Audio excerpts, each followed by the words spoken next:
You probably know these K-drama actors by heart, but some of them have connections to countries you probably wouldn't expect. Here are K-drama actors who have unexpected ties to countries far beyond South Korea, and some of their stories are genuinely strange. One of them went swimming with the future King of England. Another only found out about his own family history when a scientist told him live on a talk show. Let's get into it. We're starting with an actor whose journey to Korea began about 3,500 kilometers away in Uzbekistan. 그럼 이렇게 해가지고 유럽도 갈 수 있어요? 막 독일도 가고 스페인도 가고. 아, 근데 그건 바다 건너라서 안 되나? 되지! Imagine moving to Korea at 11, barely speaking Korean, and suddenly having to figure out where you fit in. Ryeo-won was born in Tashkent, Uzbekistan, about 3,500 kilometers from Seoul. Russian and Uzbek were the languages he grew up with, so when he arrived in Korea and started 5th grade, he was learning an entirely new language while trying to keep up with everyone around him. His family, though, was Korean. His mother is Ko-ryo-sa-ram, a community of ethnic Koreans whose families ended up scattered across Russia and Central Asia. In 1937, Stalin forcibly deported around 170,000 Koreans from the Soviet Far East to Central Asia. Many of those families never made it back to Korea. So generations later, Ryeo-won was making that journey in the opposite direction. And at 18, he had to make a surprisingly big decision. Uzbekistan doesn't allow dual citizenship, so he had to choose which passport he wanted. He chose Korea. And then all of us are dead landed. The show went to #1 on Netflix worldwide, and his following went from about 250,000 to 4 million in a matter of weeks. Most people watching him play Soo-hyuk had no idea he'd spent his childhood 4,000 kilometers away, learning Korean as a second language. But when people ask him where he's from, he doesn't seem particularly interested in giving them just one answer. He's from Uzbekistan, he's Ko-ryo-sa-ram, and he's Korean. 3 answers, and all 3 are true. The next one has a background that crosses Germany, Korea, Russia, and eventually Hollywood. Yeah, I'm serious. Outside director. If they don't accept me, I'll quit. But if they do, you're flying back to New York. Period. Okay? Tae-yu's career sounds like somebody kept putting him in situations where he had absolutely no business succeeding, and he kept finding a way through them. He was born in Cologne to Korean parents who had moved to West Germany for work. His father was a miner, his mother was a nurse, and Tae-yu grew up in Germany before training as an actor in New York and London. Eventually, he decided he wanted to work in Korea. There was just one problem. Korean wasn't a language he was comfortable acting in yet, and that wasn't a small gap. His first Korean audition was for The Front Line, and his Korean was poor enough that a 1-page script took him 2 days to get through. He didn't get the part. He worked on it as an adult and started building a career in Korea, with roles in Arthdal Chronicles, Vagabond, Chocolate, Money Game, and Dr. Brain. Then came the role that sounds almost too strange to be real. In 2018, a Russian director was casting Viktor Tsoi, the legendary frontman of Kino. Tsoi was one of the biggest rock stars of the late Soviet Union, and was also of Korean descent. About 2,000 actors auditioned. Tae-yu got the part. There was just one catch. He didn't speak Russian. He had only weeks to learn his dialogue and songs well enough to play Towa in Leto. So this Korean-German actor who had learned Korean as an adult ended up in Russia, playing a Korean-Soviet rock legend in a language he had just learned for the role. And he didn't just disappear after that. He kept working in Korea, including Decision to Leave and Love to Hate You, before Past Lives brought him an even bigger international audience. The film went on to receive a Best Picture nomination at the Oscars. Not many acting resumes can go from Germany to Korea to Russia, and then to an Oscar-nominated film. The next one was discovered at 5 years old and nowhere near Korea. 나 먹으라고? 진짜? 웬일이야? 잔반 처리? 맨날 남아서 버리거든. 그럼 그렇지. Moon Ga-young was only 5 when a stranger spotted her on the street and decided she belonged in front of a camera. And this wasn't even in Korea. She was born in Karlsruhe, Germany, where her parents had met as students, her father studying physics and her mother music. Both of their daughters were born there. The stranger who approached 5-year-old Moon Ga-young wanted her for a children's clothing advertisement. At the time, there were very few Asian children around, so she stood out. That random encounter ended up becoming the beginning of a career that has now lasted 2 decades. Her family moved to Korea when she was 10. She entered 3rd grade, started acting soon after, and has been working pretty much ever since. You'll know her from True Beauty, Find Me in Your Memory, Law and the City, and My Dearest Nemesis. She grew up speaking Korean, German, and English, although she's joked that she doesn't speak any of them perfectly. She and her sister still mix the 3 languages when they talk, partly so they don't lose their German. And there's one detail people often get wrong about her. Being born in Germany doesn't automatically make her German. Germany generally bases citizenship on parentage rather than birthplace, and Moon Ga-young has only held 1 passport. Germany gave her the first 10 years of her life. Korea became the place where the rest of her story happened. The next one grew up in Australia and came back to Korea for a funeral. 우롱친 것도 미안하고요. 별장 갖고 싶다고 욕심냈었거든요. 그것도 정말 미안해요. Da-hae was supposed to grow up in Australia. Then a family funeral brought her back to Korea and completely changed the direction of her life. She was born in Seoul, but her family moved to Sydney when she was in 5th grade. She spent her teenage years there, went to an Australian high school, and eventually became an Australian citizen. Then, in 2001, her grandfather passed away, and she came back to Korea for the funeral. She wasn't planning to stay. She certainly wasn't planning to become an actress. But while she was there, relatives encouraged her to enter the 71st Miss Chunhyang pageant. She entered, and she won. That changed the plan completely. She began acting the following year, and by 2004 she had her first major lead in Lotus Flower Fairy, winning Best New Actress at the Baeksang Arts Awards. Then came Green Rose and My Girl in 2005, with My Girl turning her into a major Hallyu star.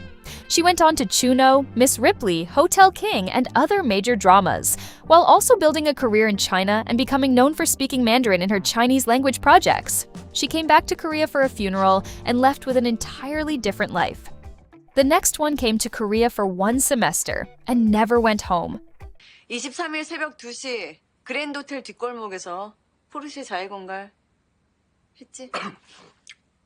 사고 무마해주는 대가로 운전자한테 돈 받았고. Jung Ryeo-won came to Korea for 1 semester. More than 20 years later, she's still here. Her family moved from Korea to Australia when she was 11, and she grew up there before enrolling at Griffith University to study international business. Then she came to Korea as an exchange student at Korea University. The plan was simple: 1 semester, then back to Australia. Except while she was here, she was playing a dance arcade game when singer and producer Lee Song-min happened to see her. He asked her to audition, and before she knew it, she had joined the K-pop group Chakra. Chakra eventually disbanded, and Jung Ryeo-won made the move into acting. Then came My Name is Kim Sam-soon, Castaway on the Moon, Witch's Court, Diary of a Prosecutor, and May It Please the Court. She won the Blue Dragon Award for Best New Actress for Two Faces of My Girlfriend, and later won Best Actress at the Bucheon International Fantastic Film Festival for The Woman in the White Car. And she's still very much in the game. Her latest film was The Woman in the White Car in 2025, and in 2026 she was cast as the lead in Netflix's upcoming medical drama First Doctor. 1 semester turned into an entire career, and eventually, Korea became home. The next one arrived in Korea under a completely different name. 우리가 얼마나 사랑하는데 우리가 왜 안 되냐고.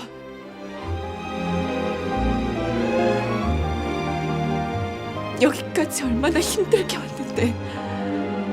Before Korea knew her as Han Ye-seul, she was Leslie Kim, a Korean-American girl from Los Angeles who never really planned on becoming an actress. She was born and raised in LA, went to Sue Ritos High School, and graduated from Sue Ritos College with an associate degree in computer graphics. Then, in 2001, she entered the SBS Supermodel Contest and won the Juliet Award. That brought her into the Korean entertainment industry, where she adopted the name Han Ye-seul. The transition wasn't exactly effortless. She had grown up in America, and her Korean was something she had to keep working on after moving to Korea. But she stayed, made her acting debut in Non-Stop 4, and then Fantasy Couple changed everything. Her performance as the spoiled, hilarious Anna Jo became a huge hit and established her as a leading actress. She followed it with Taza, Will It Snow for Christmas, Miss Gold Digger, Penny Pinchers, Birth of a Beauty, and Madame Antoine. Leslie Kim from Sue Ritos had become Han Ye-seul, one of the recognizable faces of Korean television. The next one became the first Korean actress to lead an American network drama. 넌 나중에 얘기하자. 오늘 밤은 내 동생이 꿈이 그리던 남자랑 결혼하는 날이니까. 와주셔서 감사합니다. 앞으로 더 많은 시간을 같이 보낼 수 있기를 바랍니다. Kim Yun-jin emigrated to the United States at 10 in the 5th grade and grew up American. She came back to Korea and became famous there first with Shiri in 1999, one of the films that helped define the modern Korean blockbuster. It was the film that proved a Korean production could beat a Hollywood one at the Korean box office, and the industry has never really gone back. Then in 2004, she was cast in Lost. 6 seasons, tens of millions of viewers a week, and one of very few Asian leads on American network television at the time. She was doing all of it in her second language, on a show that half the world was arguing about. And somewhere in those years, she took American citizenship. Her agency's explanation was practical: tax considerations, and the fact that American casting can favor actors who already hold citizenship. Korean media treated the confirmation as a revelation, because she'd been described as a Korean actress for the best part of 2 decades. The next one came back to Korea alone at 17, and wanted to leave again within 3 days. Hey, how are you doing? Yeah, I made a call to the marketing manager in China. Yes, you can finalize the rest. Okay. All right, let's grab a drink next time. All right. Take care, bye-bye. Before An Hyo-seop became a Korean drama star, he was a Canadian teenager who wasn't even sure he wanted to stay in Korea. He was born in Seoul, but his family moved to Toronto when he was young, and that's where he grew up. He went through Canadian schools, became fluent in English, and eventually moved back to Korea alone at 17 after being scouted by JYP Entertainment. He spent nearly 3 years as a trainee, but eventually decided that music was better left as a hobby and moved into acting instead. Dr. Romantic made him a familiar face. Business Proposal turned him into a major star, and A Time Called You kept him firmly in the leading man conversation. Then the part of him that had grown up in Canada suddenly became a professional advantage. When Netflix was casting K-pop demon hunters, his English performance in Business Proposal helped him land the role of Ji-nu. And because he grew up speaking English and went through elementary, middle, and high school in Canada, he could finally use that impeccable English on a truly global stage. You just made a mistake. I left them! That's right.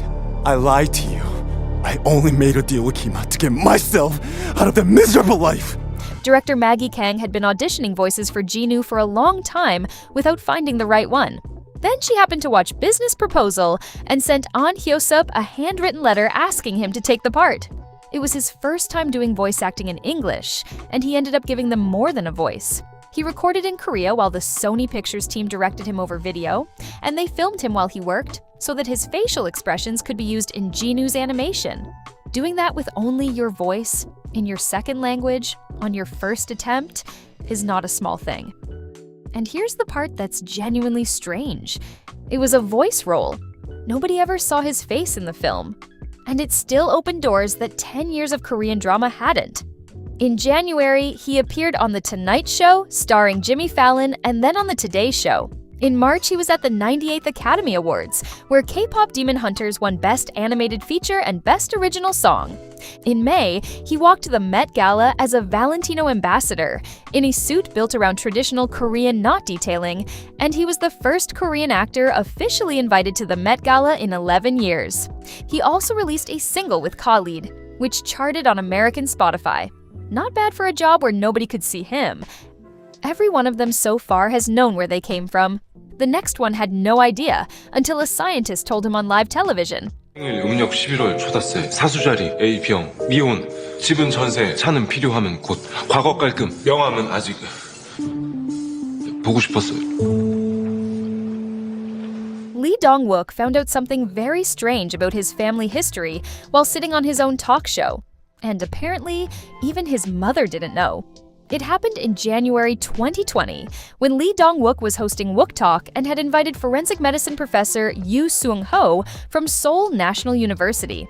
The production team had asked Lee Dong-wook and the show's PD to submit DNA samples, partly to compare their results. The first results weren't particularly exciting. On Lee Dong-wook's father's side, the genetic profile looked typically Korean. Then they tested the mitochondrial DNA, which is passed down through the maternal line. And that's where things got weird. Professor Yu told Lee Dong-wook that he carried a rare genetic marker associated with populations in Siberia, particularly the Koryak and Caucas. He said this particular lineage appeared in less than 1% of South Koreans. Lee Dong-wook's immediate reaction was basically, "So, am I Siberian?" The professor clarified that Lee Dong-wook was Korean.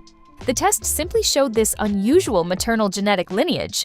Lee Dong-wook then joked that he actually gets cold very easily. And then he worked out who was probably going to be most surprised by the result. His mother. She was watching at home, and Lee Dong-wook figured she was going to be just as surprised as he was. The next one was born somewhere most people couldn't find on a map. Dongman, you will master 3 finishing techniques within 2 months. Three. Okay. Julian Kong was born in a tiny French territory most people couldn't point to on a map, and then spent his childhood moving from one country to another.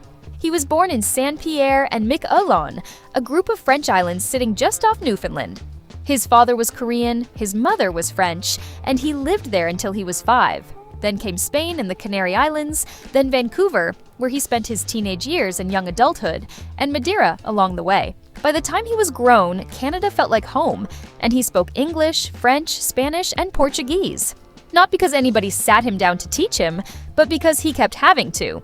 He later became known in Korea through modeling and television, following his older brother Dennis Kang, the MMA fighter, who had already built a connection with their father's homeland. Julian eventually came to Korea himself and began working as a model before moving into acting. You probably know him from High Kick, To the Beautiful You, Running Man, We Got Married, and Fight for My Way, where his imposing build and foreign background made him a familiar face on Korean television. French by birth, Korean through his father, and Canadian by upbringing. Julian Kang's childhood was international before his career ever was. The next one spent 10 years in China, and she can still answer you in Mandarin. 아니에요. 버릴 리 없어요. 신이 벌로 그런 능력을 줬을 리가 없어요. Here's a fact you probably wouldn't expect from Kim Go-eun. She spent 10 years of her childhood in China. She was only 3 when her family moved there. 5 of those years were spent in Beijing, and the other 5 in Mi-yun County, a rural area northeast of the city. And it's the rural half that shaped her. There were no Korean or international schools nearby, so Kim Go-eun went to a local Chinese school where her family were the only foreigners. She became so comfortable speaking Chinese that her Korean started to slip. Her parents eventually banned Chinese at home and rented Korean variety shows for her to watch, just to keep her Korean from disappearing. She came back to Korea for high school and eventually entered the Korea National University of Arts. Then came a muse in 2012. She had no television career and no established fan base, yet her very first film role turned her into one of the year's biggest newcomers. She swept the Best New Actress category at major awards, including the Blue Dragon, Grand Bell, Bill Film Awards, and Korean Association of Film Critics Awards. And she didn't exactly play it safe afterward. She moved from Monster and Coin Locker Girl to Cheese in the Trap and Goblin, then The King, Eternal Monarch, Yumi's Cells, and Little Women. More recently came Ex-Huma and Love in the Big City, with Ex-Huma becoming a massive box office success and taking her into Korea's 10 million club. So, underneath one of Korea's most recognizable actresses is a woman who spent half her childhood as the only foreign kid in a Chinese school. The next one trained to become a journalist and ended up in the Avengers. The vibranium atoms aren't just compatible with the tissue cells, they're binding them. And S.H.I.E.L.D. never even thought The most versatile substance on the planet. Claudia Kim spent 7 years of her childhood in New Jersey, and by the time she came back to Korea, she was convinced she was going to work in television news. Her father was working there when she was 5, so she moved with her family and stayed until she was 12. Then she came back to Korea and went straight into the Korean school system. She studied international studies at Ewha Women's University and started building the resume of someone who fully intended to work in news. She wrote for her university's English language newspaper and spent 3 years getting journalism experience, including internships at the Korea Times and Arirang TV, but she never made it to the news desk. Instead, she entered the Korea-China Supermodel contest in 2005, won first place, and suddenly had a completely different career in front of her. Her acting debut came in Queen of the Game in 2006. Then came Brain, Standby, and 7th Grade Civil Servant before she landed the role that took her outside Korea. First came Marco Polo, where she played Kodulun, the formidable Mongol princess. Then Avengers, Age of Ultron, where she played Dr. Helen Cho. And she wasn't done. She appeared in Equals as the voice of the Collective, The Dark Tower alongside Idris Elba, and then joined the Harry Potter universe as Nagini in Fantastic Beasts: The Crimes of Grindelwald. So the woman who once planned to sit behind a news desk ended up in Marvel, Netflix's Marco Polo, and the Harry Potter universe. And after all of that, she came back to Korean television with Chimera, Gyeong-suung Creature, and The Atypical Family among her later projects. She spent her childhood preparing for a career in journalism. Instead, she ended up building a career that took her from Korean television to some of Hollywood's biggest franchises. Before the next one was an actor, he spent his 20s in America training cage fighters. The attack triggered her. She's no fun to be around right now. Hey, Tina. Look who's here. Give me your hand. Before Ma Dong-seok was an actor, he spent more than a decade in America building a completely different career. He was 18 when his family emigrated to the United States. It was 1989, and he was in his final year of high school. He wouldn't return to Korea until 2002. And he moved around quite a bit in those years: San Antonio, Great Falls, Columbus, Los Angeles, and other cities along the way. He eventually studied sports management at Columbus State Community College, then worked as a bodybuilder and personal trainer. And that's how he ended up training some very serious fighters. Mark Coleman and Kevin Randleman were both UFC champions, and Ma Dong-seok worked with both of them as a personal trainer. The way he describes it, though, there was nothing particularly glamorous about how it started. He was already working at a gym in Ohio when the owner introduced him to Coleman, who was looking for someone to handle his strength and conditioning. He'd actually wanted to become a boxer himself. He'd been boxing for years, inspired partly by Rocky, but an injury eventually ended that dream. He became an American citizen, and in the West, he's also known as Don Lee. And then he came back to Korea and tried to bury that entire chapter. He said he genuinely wanted to hide the training career. When he returned to Korea, he'd already decided that he wasn't going back to athletics, and he worried that constantly talking about the trainer years would keep people from taking him seriously as an actor. So he eventually stopped discussing it and focused on acting instead, which is a little ironic, considering the physical presence he built during those years would eventually become one of the biggest reasons audiences remembered him. He made his screen debut in 2004, and for years he was the heavy, the gangster, the intimidating guy who could walk into a scene and make everybody else look nervous. Then came Train to Busan, and later The Outlaws and The Roundup, and suddenly that supporting actor had become one of the most bankable leading men in Korean cinema. And then Hollywood came calling. Marvel cast him as Gilgamesh in Eternals, his Hollywood debut, and he's continued moving between Korean and international projects. He spent 13 years building a life in America, came back to Korea and tried to leave that life behind, and ended up turning almost everything he learned there into the career we know him for. The next one walked into the audition that made him famous and walked straight back out. They're pretty old, huh? You wouldn't be so strange if they just died. 뭐? 빨리 서두르라고. You better get home. Godspeed. Woo-shik almost became a director instead of an actor, and then nearly walked out of the audition that changed his life. His family moved from Seoul to Canada when he was 11, and he grew up there with Canadian citizenship. At Simon Fraser University in British Columbia, he studied stage directing, thinking that understanding actors would help him direct them someday.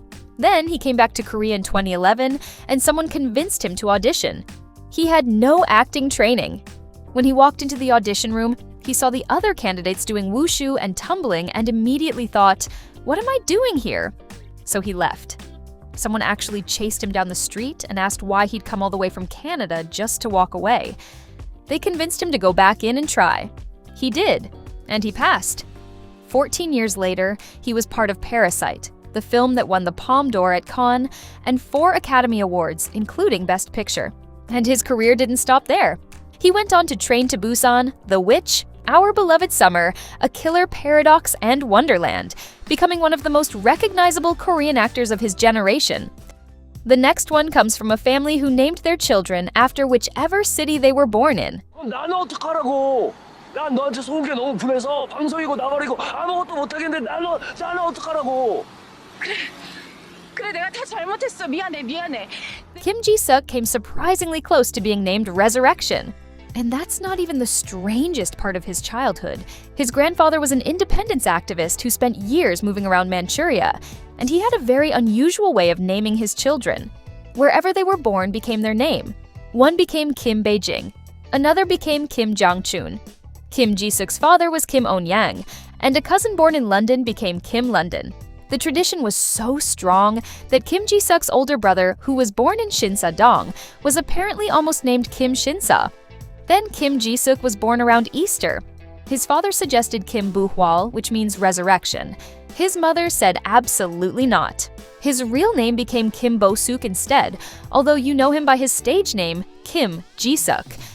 And his childhood only got more unusual from there. His parents sent him and his brother to England for school, and Kim Ji-seok became a member of his school's swimming team. And one of the boys he was regularly competing against was Prince William. Not once. According to Kim Ji-seok's own account, they would meet for swimming competitions about every 2 weeks. So while most teenagers were worrying about homework, Kim Ji-seok was apparently racing the future King of England twice a month. 15 actors, a whole lot of countries, and some family histories that clearly didn't get the memo about staying simple. So which one surprised you the most? And let me know in the comments where you're from. I genuinely love to know just how far K-drama reaches around the world. And who did I miss? Because I know there are plenty more K-drama stars with stories like these. Tell me in the comments. And if you want to see the actors who never married, click on the video on your screen.